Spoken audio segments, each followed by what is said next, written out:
بعد وفاة الفنان الكبير صلاح السعدني عمدة الدراما المصرية، تفاجأنا قدام القبر بتاعه بسيدة منقبة واتعمل معاها حوار. مش هتسين هذه السيدة التي تقف أمام قبر الفنان صلاح السعدني من وقت دفنه، وبتعمل إيه وإيه السبب اللي مخليها واقفة بالطريقة دي.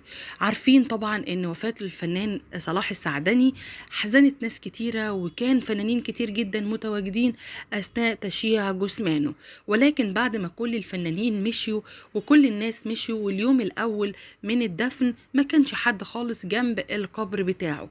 لكن تاني يوم من وفاة الفنان صلاح السعدني تفاجأنا إن سيدة واقفة أمام القبر وعمالة تصرخ وتبكي وتعيط بطريقة هستيرية. مين انتي وليه بتعملي كده؟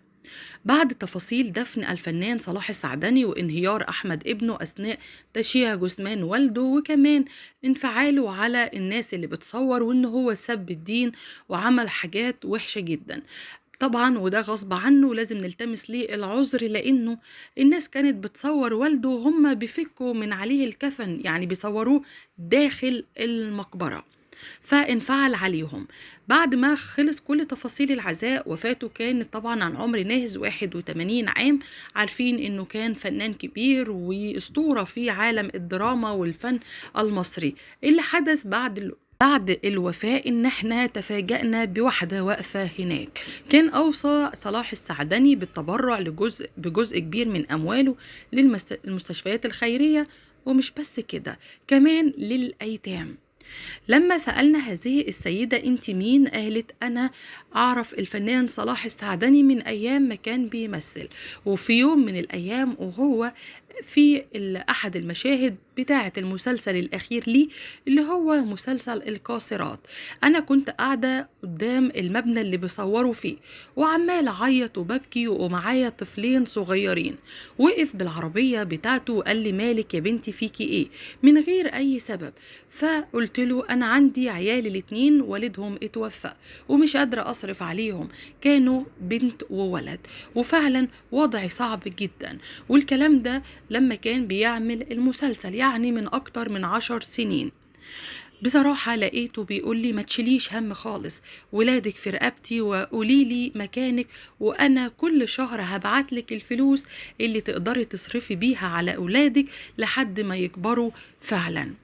قالت طبعا انا ذهلت جدا الحاجة اللي عملها معايا، واول ما عرفت ان هو مات عمالة اعيط وببكي ومش عارفة مين هيتكفل باولادي من بعديه.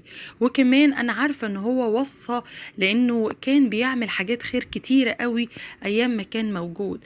انا بنتي الحمد لله كبرت واتجوزت على ايده، وهو اللي جهزها وهو اللي تكفل بكل اللوازم الخاصة بيها، وانا الحمد لله ما بقتش محتاجة زي الاول، اللهم لك الحمد. بس عازز عليا جدا فراقه وزعلانة جدا على وفاته. عشان كده لو قضيت عمري كله واقفة امام القبر بتاعه وماسكة المصحف وبقرا ليه مش هوفيه حقه من اللي عمله معايا. يا جماعة الفنان ده كان انسان قوي وكان راقي جدا ومحترم قوي قوي، لولا كان زماني مشردة في الشارع انا واولادي. ولكن رحمة ربنا بيا وقفت لي هذا الرجل الطيب انه يعمل اللي عمله معايا. انا بس واقفة هنا لاني عاهدت نفسي من بعد وفاته ان انا هفضل اجي واختم عليه القرآن الكريم كل فترة واعمل اللي ربنا يقدرني عليه. وفضلت تبكي ودخلت في حالة من الصدمة والانهيار الشديد قوي قوي، اكنها بنته حرفيا وبتبكي عليه. طبعا الأعمال الخيرية دي ما بتبانش إلا بعد الوفاة. ادعوا له يا جماعة بالرحمة وبالمغفرة.